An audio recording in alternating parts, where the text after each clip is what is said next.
Olá, amigos! Um bom dia, uma boa tarde, uma boa madrugada para você, tranquilo? Para quem não me conhece, sou Cassel Leite, perito contábil e nerd nas horas vagas. E hoje é aquele vídeo que a gente gosta, aquele vídeo leve, descontraído, aquele vídeo que acalente a nossa mente. Hoje a gente vai falar de resenha literária. Antes de continuar com esse vídeo, quero saber se você sabe que dia foi ontem, dia 4 de maio. Se não sabe, 4 de maio é oficialmente o dia da força, o dia de Star Wars. Então, em primeiro lugar, que a força esteja com você. Se você é novo por aqui, dê essa moral, se inscreva no canal, curta e compartilha. E se você já é inscrito, dê essa moral também, curta o vídeo, comente alguma coisa, nem que seja só para dar um alô, dizer o que você achou, isso ajuda bastante o alcance, o engajamento e também a trazer mais visualizações e mais inscritos para o canal. Se você quiser apoiar esse trabalho, qualquer valor em Pix, o valor que tocar no seu coração, o Pix é este e-mail que vai aparecer na sua tela. E pessoal, o livro de hoje foi um livro que eu gostei muito, de autor nacional, Emanuel Ferreira, Polícia Secreta para Crimes Mágicos. Em primeiro lugar, falando do livro mesmo em si, do acabamento, eu gostei. É um livro da Pipoca Nanquim. Vai lembrar que a Pipoca Nanquim ela é uma editora de criação recente, né? Assim, comparado com outras que já estão aí no mercado há mais tempo. Mas o legal da Pipoca Nanquim é que os fundadores, além de ser fundadores, eles também são escritores, são autores, né? E eles publicam somente obras, né? Que, digamos, eles também gostariam de ter na sua estante. Então, a maioria dos livros são em capa dura, os HQs, todos são em capa dura. O que eu particularmente gosto, eu só tenho uma tara com o livro de capa dura, acho que deu para perceber, né? E esse livro, ele tem uma história bacana, porque ele foi vencedor do Prêmio Geek, primeiro livro vencedor do primeiro Prêmio Geek 2021, uma iniciativa da Amazon, da Pipoca Nanquim e Omelete. Então, o vencedor literário, digamos lá, do concurso literário daquele ano 2021, ganharia a publicação. Nesse caso foi Polícia Secreta para Crimes Mágicos. Desse livro aqui, do acabamento físico em si, né? Sendo que é uma observação bem clara, eu não gosto de ler em Kindle, celular.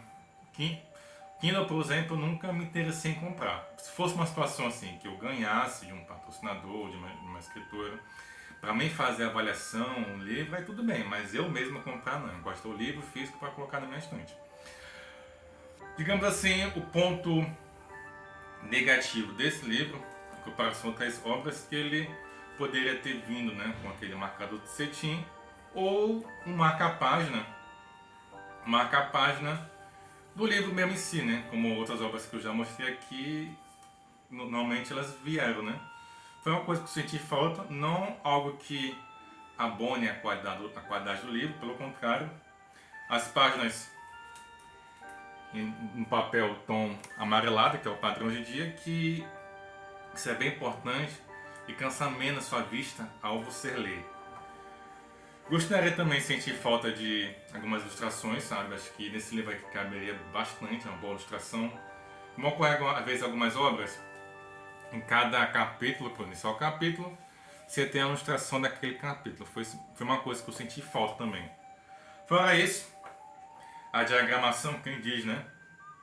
Ok, perfeito. Dando um bom espaçamento entre as linhas, nada a reclamar nesse quesito. Pessoal, falando da história em si. Vamos lá. Imagine um Harry Potter. Você gosta de Harry Potter, gosta de magia, a questão. A magia existe e precisa ser vigiada. Então, esse livro aqui, ele vai fazer essa história, ela vai fazer um mesclado, né? De várias, digamos assim, várias vertentes mágicas, mas pegando aspectos da cultura judaica, pegando aspectos das culturas indígenas, pegando aspectos da cultura africana. Então ele faz um mesclado de várias coisas que existem, né? Vários credos religiosos que existem, para dali desenvolver uma história digamos assim, um romance policial em cima daquilo, entendeu? Em alguns pontos, esse livro me lembrou Harry Potter, em alguns pontos ele me lembrou Agatha Christie. Agatha Christie em que sentido? Você tem um assassinato, você tem assassinatos no meio, né? Nesse meio você vai ter os suspeitos de quem são os assassinos, você vai ter os policiais, a polícia secreta para crimes mágicos, os possíveis suspeitos, os personagens. Esse livro não tem muitos personagens, vai ter a Agnes, vai ter o Vigário, o Índigo Araci, a Nanã, da polícia secreta, Fevereiro, os avós, os tios avós da Agnes, que é, digamos assim, essa personagem principal. Principal é digamos, a protagonista, mas digamos que ela nem é tão a principal. E você vai ver, digamos assim, um outro personagem também, que é o Noah, digamos, o rabino, o grande mago, o mago da história. A história em si, ainda mais hoje em dia, está muito assim, digamos, receoso, né? Até com aspecto literário, questão de ser uma personagem Mary Sue, ou então de linguagem, de identidade de gênero, não. Aqui você não vai ter linguagem de identidade de gênero, você não vai ter nenhuma personagem estilo Mary Sue. O que é uma personagem Mary Sue? Aquela personagem, principalmente tratando do aspecto feminino, a personagem que é forte e pronto e fim de papo. Não. Você tem também personagens mulheres fortes nesse livro, mas que ela faz aquela trajetória do herói. O que é a trajetória do herói? Ela treina, ela aprende e tudo que ela faz está dentro de um contexto. Então isso eu achei muito bacana nesse livro. Antes de continuar, a trilha sonora que está nesse vídeo é de um outro livro que a gente fez resenha, que é o Diário de Hans. Depois procura aqui lá também, vou deixar aqui na comentário fixado. Se você não viu, também é uma leitura muito boa, um pouco similar com essa aqui, que também envolve portais, dimensões paralelas, mas digamos que esse aqui eu posso dizer que é um pouquinho mais adulto e o Diário de Hans é um pouquinho mais juvenil, digamos assim. E pessoal, eu vou entrar na parte de spoiler, identificando os personagens. Se você quiser ver o livro primeiro para depois voltar, entre aqui. Se quiser parar, você pare, você volta depois. Se você não tem problema saber um pouco mais sobre a história, você pode continuar, ok? Vamos lá, recado dado. Pessoal, esse livro aqui, vamos falar do ponto positivo e do ponto negativo. Acho que os pontos positivos já falei. Ele tem uma história que realmente me envolveu assim. Ele tem alguns plot twists, digamos assim, mas dois detalhezinhos que me incomodou. Talvez aquela coisa, talvez algo que não funciona bem para uma pessoa, talvez para outras funcione de boas. Algo que me incomodou nesse livro é que às vezes no mesmo capítulo ele está num arco e depois daquele arco ele passa para outro. Ele dá uma pausa, digamos assim, ele dá uma pausa, ele vai contando toda a história. Aí chega aqui, por exemplo, ele parte para um outro personagem, ele parte para um outro ciclo, né? Isso às vezes me deixou um pouco confuso, porque eu acho que seria mais interessante, se for para mudar às vezes o foco do personagem ou outro, um capítulo um personagem e outro capítulo falar de outra coisa, né? Um outro detalhezinho para mim me incomodou um pouco, porque eu acho que os primeiros capítulos ele, digamos assim, ficou um pouco parado. Acho que a história demorou um pouco para andar. Acho que foi muitos capítulos na apresentação, na festa, para antes vir de fato o que eu estava esperando ver, a questão da polícia secreta, dos crimes mágicos, dos assassinatos. Mas é aquela coisa, depois que embarca, parece assim, depois que engata a quinta marcha, ele vai se provar e não parar mais. Então, se você for ler, talvez sinta isso. No início a história começa um pouquinho devagar, mas depois que embarca na quarta, quinta, terceira marcha, É só 100 por hora e pronto. Aqui nessa história você vai ter Agnes, que é a que aparece na capa, né? E você vai ter mais outros personagens. Os agentes da polícia secreta.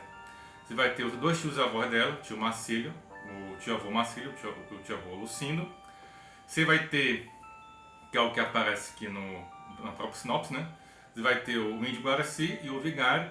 O Índio Guaraci, de início, aparenta ser um amigo imaginário dela, mas depois você percebe que não. E isso eu achei interessante, esses plot twists que o livro faz consigo, né? E você vai ter o Noah, né? Que digamos vai ser o grande vilão dessa história. E você vai ter você vai ter uns e outros personagens, né? Que você vai ter o Bartolomeu, você vai ter os amigos de Agnes, né? Que no livro ela tem em torno de 15 anos, então a história pega bem essa questão da adolescência mesmo, das amizades. É uma história bem contemporânea, então você vê a questão de internet, celular. Então isso, para quem gosta de algo contemporâneo, sair um pouquinho dos clássicos antigos, isso é bem interessante. Nos primeiros capítulos desse livro, basicamente vão ser apresentações, os amigos, a escola, quem são os seus avós, quem é Noah Smith, que é o rabino da comunidade, até chegar lá pelo quarto capítulo mais ou menos, que é os assassinatos. É quando começa a ocorrer os assassinatos. Crianças aparecem estranguladas na cidade de Belo Horizonte. A partir daí a história começa a andar. O livro também ele faz algumas pausas, por exemplo, para explicar a história da agente Nanã, que é essa que aparece aqui, que é uma agente de matriz africana. A história como é que ela se desenvolve, digamos assim, de todos os agentes, ela é a melhor agente, né? Mas a história como ela se envolve, a origem do nome, de uma palavra voodoo, o oriental. Então, o ator, nesse ponto, assim, ele é bem descritivo na característica do personagem. O fulano é tal, é desta forma, a Agnes tem essa tal personalidade. Então a gente, quando está lendo esse tipo de coisa, a gente se envolve com o personagem, se envolve com a leitura. Então por isso que às vezes as pessoas acham assim muito ruim quando a gente pega uma obra assim, literária e de repente faz uma apresentação, uma adaptação cinematográfica e muda a característica do personagem. Eu praticamente não gosto de nenhum. E a história começa, assim, o grande ápice, né, dessa história começa quando o amigo de Agnes é assassinado em sua própria festa. Ela está em sua festa de 15 anos e Bartolomeu, um dos amigos que Agnes convida para a sua festa, ele é assassinado, estrangulado nessa festa. Aí a partir desse momento, a história começa a desenrolar. Assim, engata aquele negócio, engata a quinta marcha, o verso por hora não para mais. Noah é o grande rabino da sociedade, da cidade, o grande rabino. Esse livro aqui, ele gira muito na comunidade judaica de Belo Horizonte. Noah Smith é o grande rabino da cidade. Então, ele fica desaparecido. Quando desaparece, várias suspeitas, né, dos assassinatos ocorrem também. Quem é a Sara Cardoso, que é a vereadora da cidade? O que ela tem a ver com Noah Smith? E os seus avós de Agnes, o que é que ele tem a ver, o que é que eles estão envolvidos também. Nesse meio tempo, Agnes percebe também que o amigo imaginário que ela imaginava ser imaginário não é tão imaginário assim. O Índio Guaraci é bem real. E após o assassinato, o Índio Guaraci aparece para ela, digamos assim, em carne e viva, né? Porque antes ele só aparecia em aspecto, né? Aspecto espiritual. E ele conduz ela para a verdade. Você quer conhecer a verdade? Quem matou seu Bartô, seu amigo Bartô? Venha comigo que eu vou lhe mostrar. E nisso, eles atravessam o portal. Há um portal que eu achei interessante, que os índios atravessavam o portal entre as dimensões através dos jequitibás mágicos. Jequitibá, quem não conhece, é uma árvore gigantesca, né? E alguns jequitibás, eles tinham propriedades mágicas. Normalmente aqueles jequitibás que tinham uma fenda possibilitava a entrada de uma pessoa. Alguns deles podiam ter energia vital, que eram passagens para os outros mundos, né? Sendo que depois que você lê esse livro e depois que você vê a série Dark, você pensa duas vezes antes de entrar em alguma fresta, em alguma caverna, para não parar em outro canto. E nessa dimensão que Agnes entra como Índio Guaraci, eles chamam o mundo do meio. O mundo do meio, onde as pessoas não envelhecem, onde a magia é abundante. E o que eu achei interessante quando ele retrata esse mundo do meio é que às vezes muitas criaturas mágicas, muitos seres, né, existem ali por conta da crença das pessoas. Então, digamos que as pessoas creem muito no Thor, no deus nórdico, ele vai aparecer nessa dimensão. Eu acredito realmente que possa ter até um fundo de realidade. Às vezes muitas coisas existem porque nós acreditamos nela. Se existe o Espírito Santo, existe, algumas figuras existem porque as pessoas acreditam que ela pode realmente existir, né? E esse mundo do meio é um reflexo da crença das pessoas. Sendo que as várias dimensões paralelas, digamos assim, o mundo do meio é a dimensão principal, né? Mas o livro retrata várias dimensões paralelas. E sendo que as dimensões paralelas são espelhos da dimensão que a gente vive, mas sempre algumas alterações. Quando você olha para o espelho, a sua imagem refletida parece igual, mas ela está ao contrário. Então, tem uns pontos assim, né, desse livro assim que ele mexe bem com o nosso raciocínio, nosso clique, né? E os assassinatos, eles foram feitos por golems, né? Os golems são obras judaicas, são um mito judaico, né? Onde você cria uma criatura e aquela criatura obedece seu mestre.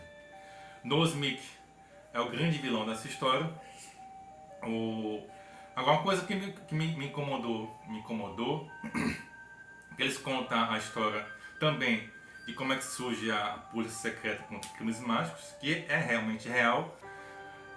A Polícia Secreta contra Crimes Mágicos surgiu junto com as grandes navegações, quando os navegadores, exploradores, para saber, né, se havia terra à vista, se havia terra próxima, soltavam uma pomba.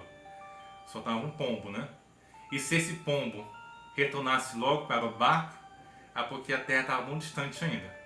Se o pombo demorasse a retornar ou não retornasse mais, é porque tinha terra próximo. Então o pombo era como um vigia. E a Polícia Secreta contra Crimes Mágicos, que é uma sociedade secreta mágica, né? Pombolândia, me fugiu o nome agora, mas eu vou dizer só pelo CS. Ela surgiu assim, é um grupo espião que desvendava, ia a tal canto para saber se era seguro para em seguida os comerciantes chegarem, né? É um grupo espião, só que esse grupo espião, ao decorrer desses séculos, adquiriram vários conhecimentos mágicos e daí abriu uma subdivisão, Polícia Secreta contra Crimes Mágicos. A única coisa que me incomodou, aí nesse caso você tem que ligar o teu senso de descrença, é porque às vezes algumas coisas, alguns plot twists, né, não fazia sentido a polícia Secreta contra Crimes Mágicos não saber, né?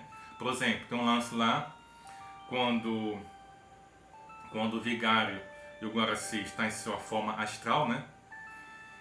E a Agnes fala assim, tudo bem, pode se revelar agora. Aí os policiais, a gente não, da Polícia Secreta contra Crimes Mágicos, tomam um susto porque não tinham percebido que eles estavam ali. Mas eu pensei, poxa, mas se quando a Agnes e o Vigário estavam na outra dimensão e o grande vilão, Nosmik, percebeu a presença deles em forma de espírito, por que a Polícia Secreta não perceberia? Então, são detalhezinhos ou outros, né? Que você meio que tem que ligar o seu senso de descrença. Mas é aquela coisa, é algo que me incomodou algumas vezes, mas nada que tenha incomodado a minha leitura, né? E qual o grande plot twist deste livro? No livro ele traz os dois tios avós da Agnes, que é essa moça aqui. Na verdade, são os dois grandes plot twists, né? Sendo que um deles ainda não se revelou. Acho que talvez vai ter uma continuação. Com certeza tem que ter uma continuação, porque o livro terminou meio que sem final, né? grande plot twist, o Agnes tem dois tio-avô, o vô Lucindo e o vô Marcílio. O vô Lucindo, digamos, é aquele tio-avô brincalhão, aquele tio-avô livre de qualquer surpresa, suspeita.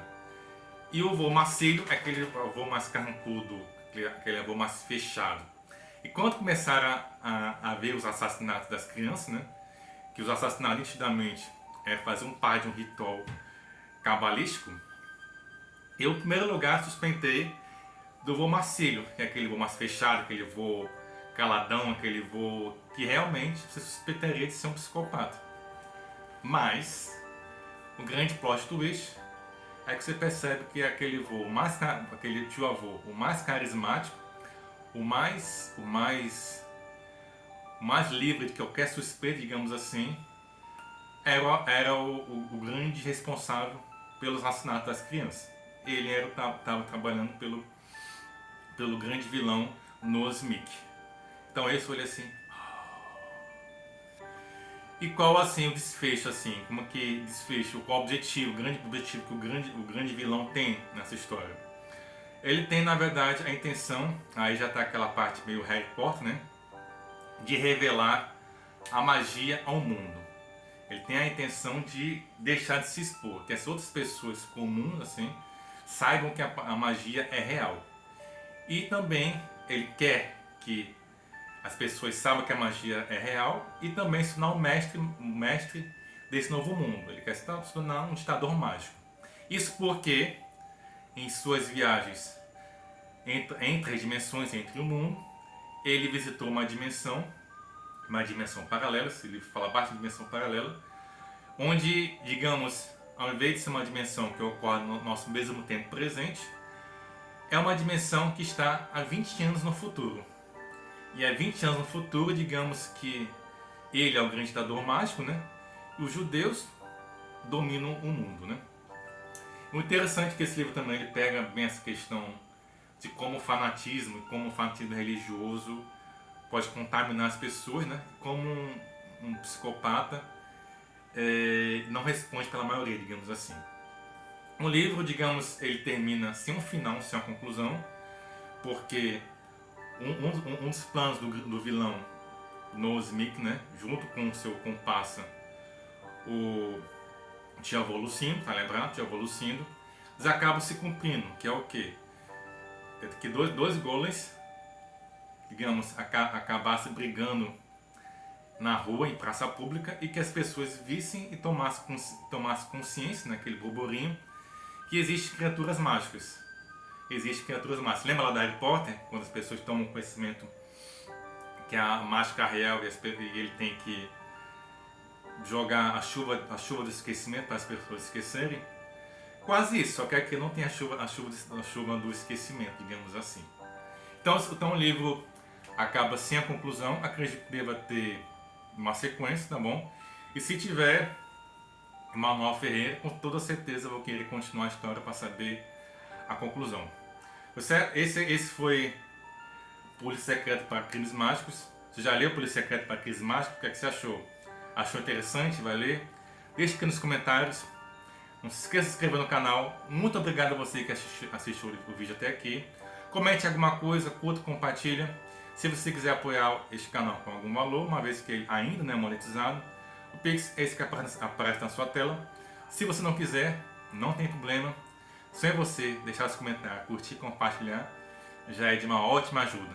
E antes de mais nada, não se esqueça, esse mês de maio é o mês da força, então que a força esteja com você.